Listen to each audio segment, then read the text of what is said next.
सुप्रभात छात्रों, कैसे हो आप सब। छात्रों, क्या आप जानते हो कि हम आज हमारे देश में कितना भ्रष्टाचार बढ़ रहा है। चोरी बढ़ रही है, डकैती बढ़ रही है, रेप के केसेस आ रहे हैं। तो मनुष्य की मानसिक वृत्ति कहाँ जा रही है। आज का मनुष्य ईमानदार क्यों नहीं रहा। आज हर जगह देखें तो कपट ही कपट दिख रहा है। लोग सच बोलना भूल गए हैं। जैसे इस सभी खबरों से जुड़ी रोज अखबार में आए दिन खबरें छपती हैं कि कहीं चोरी हुई, कहीं पे खून हुआ, कहीं पे किसी की हत्या की गई, किसी ने किसी को मारा, किसी ने किसी की पिटाई की। यह सारी बातें इस इकाई से जुड़ी है। इस सभी बातों की जो इकाई से जुड़ी है वो मनुष्य की वृत्ति बताती है। लेखक हजारी प्रसाद ने इस इकाई से जुड़ी सभी बातों को इसमें बहुत ही अपने विचारों के आधार पर इन्हें व्यक्त किया गया है। तो आइए इकाई की शुरुआत करते हैं। इकाई 3, कक्षा 9, क्या निराश हुआ जाए, जिसके लेखक हैं हजारी प्रसाद द्विवेदी। यह एक निबंध गद्य के रूप निबंध प्रकार है, साहित्य प्रकार इसका निबंध है जो गद्य स्वरूप में प्रसारित किया गया है। हजारी प्रसाद द्विवेदी, जिनका जन्म 1907 और उनका निधन सन 1979 में हुआ था। आचार्य हजारी प्रसाद द्विवेदी का जन्म बलिया जिले के दुबे का छपरा नामक गांव में हुआ था। पारिवारिक परंपरा अनुसार संस्कृत का अध्ययन शुरू करके उन्होंने हिंदू काशी विश्वविद्यालय से ज्योतिषाचार्य की परीक्षा उत्तीर्ण की थी। गुरुदेव रविंद्रनाथ के आश्रम में 1940 और ईस्वी सन 1950 तक हिंदी भवन के निर्देशक रहे। तत्पश्चात काशी हिंदू विश्वविद्यालय वाराणसी एवं पंजाब विश्वविद्यालय चंडीगढ़ में हिंदी विभाग के प्रोफेसर तथा अध्यक्ष पद पर कार्य किया। भारत सरकार ने उन्हें पद्म भूषण की उपाधि से भी सम्मानित किया। उनका जन्म बलिया जिले में दुबे का छपरा नामक गांव में हुआ था। उनका जन्म 1907 और उनकी मृत्यु 1979 में हुई थी। उन्होंने 1940 से 1950 तक हिंदी भवन में निर्देशक रहे थे। वह गुरु रविंद्रनाथ टैगोर के आश्रम में।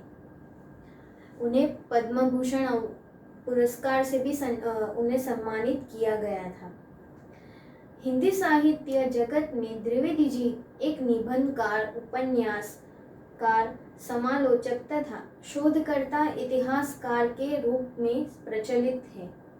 अशोक के फूल, विचार प्रवाह, कुटज, कल्पलता आदि निबंध संग्रह, बाण भट्ट की आत्मकथा, पुनर्नवा, चारुचंद्र लेख, अनाम दास का पौधा, उपन्यास तथा कबीर, सूरदास, हिंदी साहित्य का आदिकाल, साहित्य सहचर, हिंदी साहित्य उद्भव और विकास आदि आलोचना तथा इतिहास ग्रंथ है। उन्होंने बहुत सारे निबंध प्रसंग, इतिहास ग्रंथ आदि सब का निर्माण किया था। आत्मकथाओं का निर्माण, वह एक गद्य साहित्यकार है। प्रस्तुत निबंध में द्विवेदी जी ने यह समझाया है कि तत्काल भारतीय समाज में व्याप्त अनाचार केवल बाहरी स्तर पर है। वास्तव में आज भी लोग में मानव मूल्यों के प्रति आस्था कायम है। अपने जीवन में घटित कुछ घटनाओं के द्वारा बताया है कि हमें निराश नहीं होना चाहिए, अपितु हमें जीवन के प्रति आस्थावान बने रहना चाहिए। इस प्रस्तुत निबंध में द्विवेदी जी ने अपने विचारों के आधार पर अपनी घटनाओं ये प्रस्तुत की है, जिसके आधार पर उन्होंने मानव जीवन के मूल्यों के बारे में बताया है, जो अभी भी दब गए हैं लेकिन नष्ट नहीं हुए। इकाई की शुरुआत करते हैं। सभी छात्र अपनी पुस्तक के साथ लेकर बैठे। मेरा मन कभी कभी बैठ जाता है। समाचार पत्र में ठगी, डकैती, चोरी, तस्करी और भ्रष्टाचार के समाचार भरे रहते हैं। आरोप प्रत्यारोप का कुछ ऐसा वातावरण बन गया है कि लगता है देश में कोई ईमानदार आदमी ही नहीं रहा। हर व्यक्ति संदेह की दृष्टि से देखा जा रहा है। जो जितने ही ऊंचे पद है उनमें उतने ही अधिक दोष दिखाए जाते हैं। यानी कि समाचार पत्र में जो भी खबरें आती है, कोई किसी को ठगता है, कहीं डकैती, तस्करी, चोरी आदि भ्रष्टाचार के समाचार रोज बरोज आए दिन रहते हैं। आरोप प्रत्यारोप यानी कि आज एक व्यक्ति दूसरे व्यक्ति पर कोई आरोप लगाता है तो उस दूसरा व्यक्ति अपने आरोप की भूल को छुपाने के लिए दूसरे व्यक्ति को ही झूठा साबित कर देता है सामने वाले को। इसे कहते हैं आरोप प्रत्यारोप। ऐसा ही कुछ वातावरण बन गया है जहाँ पे व्यक्ति एक दूसरे के सामने अपनी भूलों को नहीं स्वीकार करता और एक दूसरे के ऊपर आरोप लगाए रहता है और खुद का जुर्म कबूल नहीं करता या खुद की भूल स्वीकारता नहीं है। देश में कोई ईमानदार आदमी रह ही नहीं गया। आज सब एक दूसरे को सबकी नज़र से देखते हैं। आज मनुष्य किसी के ऊपर भी जल्दी से विश्वास नहीं करता। सभी के अंदर मैल कपट छिपा है जो लोग खुलेआम उसका एक दूसरे मनुष्य पर उपयोग करते हैं। जो जितने ऊंचे पद पर होता है, यानी कि कोई भी इंसान कोई भी उच्च पद पर होता है जिसके ऊपर बहुत सारे कामों की जिम्मेदारियां होती है, तो वह अपनी जिम्मेदारी तो बखूबी निभाता है, लेकिन लोग क्या करते हैं, उसके अंदर के दोष निकालते हैं और वह दोष इतने निकालते हैं कि उसके सभी गुणों को वह भूल जाते हैं और उनके दोषों को इतना ज़्यादा उजागर करते हैं और उन्हें बढ़ा चढ़ाकर लोगों के सामने प्रस्तुत करते हैं। एक बहुत बड़े आदमी ने मुझसे एक बार कहा था कि इस समय सुखी वही है जो कुछ नहीं करता, जो कुछ भी करेगा उसमें लोग दोष खोजने लगेंगे। एक आदमी ने कहा था लेखक से कि जो कुछ नहीं करता वह आज सबसे ज़्यादा सुखी है और जो कुछ करता है उसमें लोग दोष खोजने में लग जुट जाते हैं। यानी कि जो आदमी बैठा रहता है, यानी कि जो आदमी बैठकर अपना काम करता है या कुछ नहीं करता वह मज़े ले रहा है, और जो कुछ करता है यानी कि कोई ऐसा किस्सा बना हो जिसमें किसी को न्याय दिलाना थोड़ा मुश्किल हो, लेकिन लोग क्या करते हैं, न्याय दिलाने की बजाय उस व्यक्ति को कोसते रहते हैं, लेकिन कोई उसकी मदद के लिए आगे नहीं बढ़ता, कोई उसको न्याय दिलाने के लिए आगे नहीं बढ़ता। इसी प्रकार जो व्यक्ति अपना कदम आगे बढ़ाता है उसमें लोग दोष खोजने लगते हैं, उसके सारे गुण भुला दिए जाते हैं और दोषों को बढ़ा चढ़ाकर दिखाया जाने लगेगा। दोष किसमें नहीं होते, यही कारण है कि हर आदमी दोषी अधिक दिख रहा है, गुणी कमियां बिल्कुल नहीं है।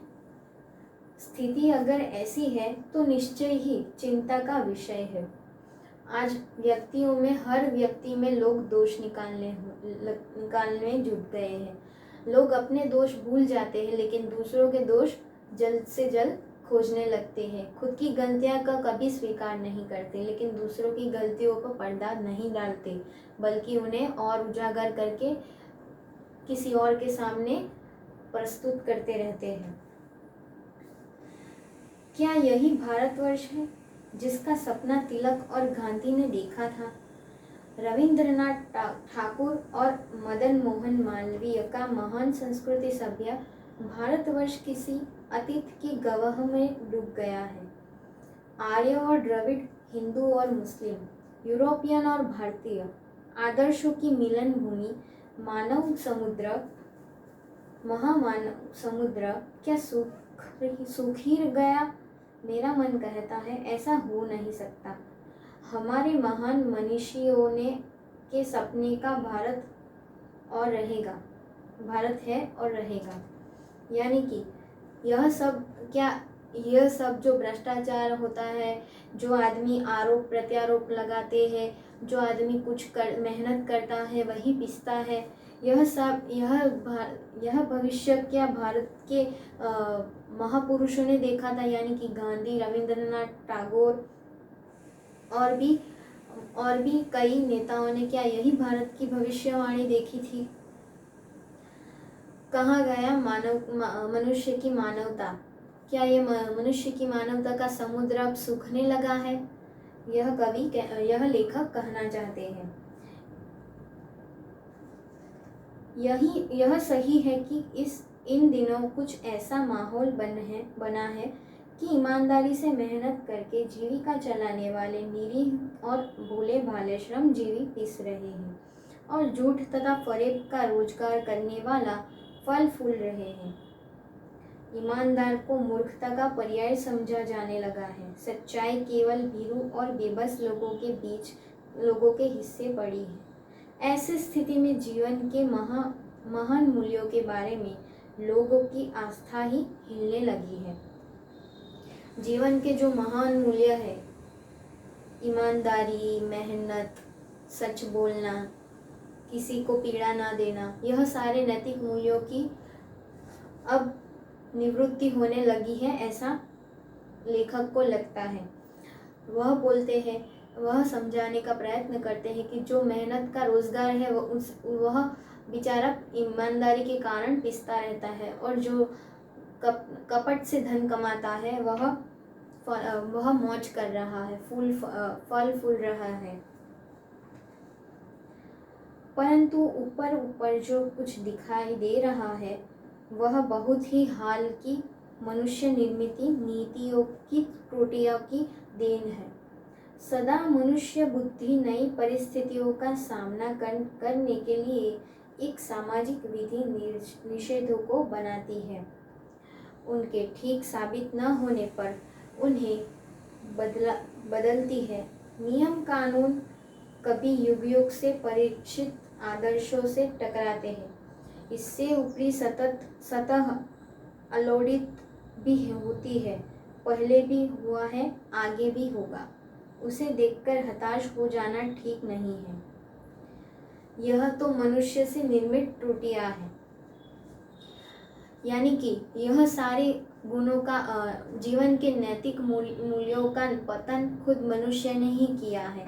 आज सभी के अंदर कपट, छल, मक्कारी, चोरी, डकैती, भ्रष्टाचार और झूठ बोलना, यह सब आदत मनुष्य ने खुद बनाई है। और जीवन के जो नैतिक मूल्य है, यानी कि ईमानदारी, मेहनत, सच्चाई, किसी को पीड़ा न देना, किसी का सहारा बनना, यह सारे जीवन के नैतिक मूल्य आज मनुष्य पीछे छोड़ रहा है। इसकी वजह से यह सब मनुष्य का भ्रष्टाचार और ये आदि जो कुगुण है जो बढ़ रहे हैं, उसके आधार पर कानून ने भी कुछ नियम बनाए हैं जिसमें भी भ्रष्टाचार होता दिख रहा है।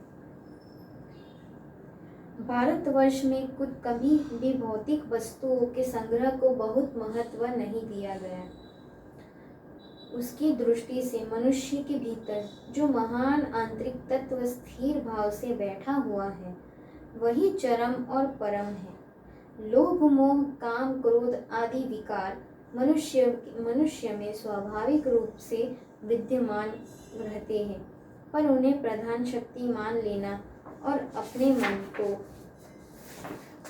मन को तथा बुद्धि को उन्हीं के इशारे पर छोड़ देना बहुत निकृष्ट आचरण है। भारतवर्ष ने कभी भी उन्हें उचित नहीं माना।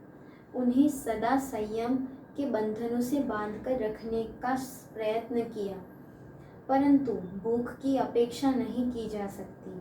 शक्ति बीमार के लिए दवा की अपेक्षा नहीं की जा सकती। गुमराह तो ठीक रास्ते पर ले जाने के उपायों की अपेक्षा नहीं की जा सकती। लेखक कहते हैं कि भारतवर्ष को कभी भी भौतिक वस्तुओं का मोह लोभ नहीं था, लेकिन अब उनकी दृष्टि में यह मोह लोभ आने लगा है। इसी वजह से वह जीवन के मूल्य को भूलता चला जा रहा है और दूसरे भ्रष्टाचार के मार्ग पर चल पड़ा है, जिसकी वजह से आज मनुष्य कितना भी धनी हो, लेकिन वह सुख की कामना नहीं कर सकता। छात्रों, इससे जुड़े कुछ प्रश्न आपको गृह कार्य में लिखने हैं। प्रश्न है, इकाई में हजारी प्रसाद द्विवेदी का जन्म कब हुआ था? दूसरा प्रश्न है, समाचार पत्र में कौन सी खबरें भरी रहती है? तीसरा प्रश्न, समाज में कौन से लोग पिस रहे हैं? चौथा प्रश्न, क्या निराश हुआ जाए कृति का साहित्य प्रकार कौन सा है? तो छात्रों, इसी के साथ यहाँ पे इस वीडियो में यहाँ तक ही इस इकाई को चलाया जाता है। दूसरी वीडियो में आगे से हम फिर से कंटिन्यू करेंगे।